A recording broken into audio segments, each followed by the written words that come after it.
Құрметті оқырмандар, барлықтарыңызға сәлем. Біз бүгін жол белгілерін қарастырып өтейік. Жол белгілерінің ішінде тыйым салу белгілерін сіздерге айтып өтейін. Жол белгілерінің мақсаты не екенін сіздер білетін шығарсыздар. Жол белгілерін жаттамау керек, оны түсініп алу керек. Жол белгілері, мысалы, сізге жол белгілерінің мақсаты сіз үшін ескерту, нұсқау, басымдық беру, тыйым салу, ақпарат беру, сондай сіздің қауіпсіздігіңізді алдын ала сізге ескерту. Түсіндіңіз ба? Жол белгілерін мұқият түсініп алу сол үшін де маңызды. Енді жол белгілері дегеніміз, мына біздің ереже бойынша қалай анықтамасы қалай болады? Жол белгілері көлік қозғалысын реттеу және көлік жүргізуші мен жаяу жүргіншіге маңайдағы жол жағдайы жөнінде ақпарат беру мақсатында көше мен жол бойына қойылатын арнайы белгілер. Түсіндіңіздер ғой? Жол белгілерінің маңызы өте зор. Оларды түсіну, мысалы, сіз жол белгісін көріп, ол жол белгісін дұрыс түсінбейтін болсаңыз, онда сізге жолда жүру қауіптірек болады. Себебі алдыңызда не шығатынын білмейсіз. Жол белгілері 7 түрге бөлінеді. Ескерту белгілері, басымдық белгілері, тыйым салу белгілері, міндеттеу белгілері, ақпараттық көрсеткіш белгілері, қызмет көрсету белгілері, қосымша тақтайшалар деп 7 түрге бөлінеді. Ескерту белгілерінің мақсаты сізге белгілі бір қауіптілікті немесе жолда болып жатқан жағдайды, жолдың мысалы жағдайын немесе басқа да ақпараттарды сізге жолда алдыңыздағы ақпараттарды, жолдағы жағдайларды сізге алдын ала ескерту мақсаты оның. Түсіндіңіз ба? Ескерту белгілерінің мақсаты осы. Одан кейін басымдық белгілері. Басымдық белгілері дегеніміз сізге белгілі бір жағдайда басымдылықпен өту немесе басқа бір көлікке басымдық беру, сізге жол беріңіз деген ақпарат ретінде басымдық белгілері қолданылады. Немесе темір жолдағы пойыздарға басымдық беру деген сияқты.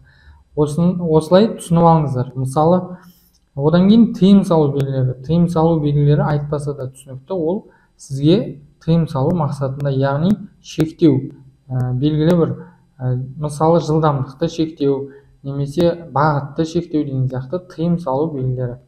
Одан кейін міндеттеу белгілері, яғни сізді міндеттейді. Ол міндетті түрде тіке жүруге міндеттейді, мысалы, міндетті түрде оңға бұрылуға міндеттейді. Түсіндіңіз ба?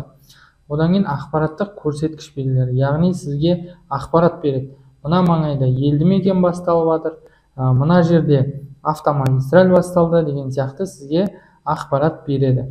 Одан кейін қызмет көрсету белгілері, яғни қай жерде демалу орны бар, қай жерде медпункт бар, қай жерде қызмет, жаңағы көлік жөндеу несі бар, сондай сізге ақпарат, қызмет көрсету белгілері тұрады. Түсіндіңіз ба? Одан кейін қосымша тақтайшалар дейді.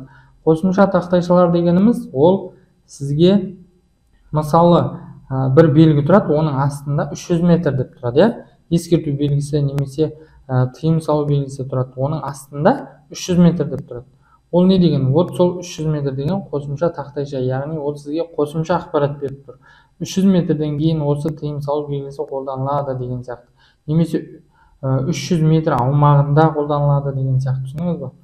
Кей белгілер болады, осы белгіден өткеннен кейін сол белгіден бастап 300 метр бойы сол белгіге бағыну керек.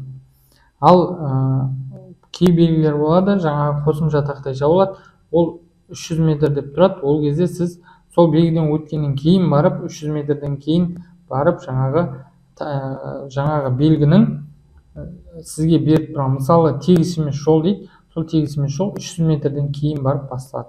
Яғни ол 300 метрдің жан-жағында стрелка тұрады, әртүрлісі бар. Қосымша тақтайша дегеніміз, ол жалғыз 300 метр емес, 50 метр болуы мүмкін. Түсіндіңіз ба? Қосымша тақтайшалардың жаңағы мағынасы сол, сізге қосымша ақпарат беру. Мына тұраққа сіз көлігіңізді параллель орнатуыңыз керек деген сияқты. Белгі, жол белгілерінің астында, мына тыйым салу белгі барлық осы ақпараттық белгілердің барлығы астында қосымша тақтайша қолданылуы мүмкін. Түсіндіңіз ба? Ол да жол белгісі болып саналады. Осылайша сіздер жол белгісін жақсылап түсініп алсаңыздар, сізге жолда жүрген кезде ешқандай қиындық тудырмайды. Енді біз нақтырақ тыйым салу белгілеріне тоқталайық. Тыйым салатын белгілер жол жүрісіне белгілі бір шектеулер енгізеді немесе оларды жояды. Қараңыз, оның саны 35. Яғни мына жерде әртүрлі шама жазылуы мүмкін. Мына мысалы, сіз просто мына белгінің мағынасын түсінуіңіз керек. 7 тонна дейді.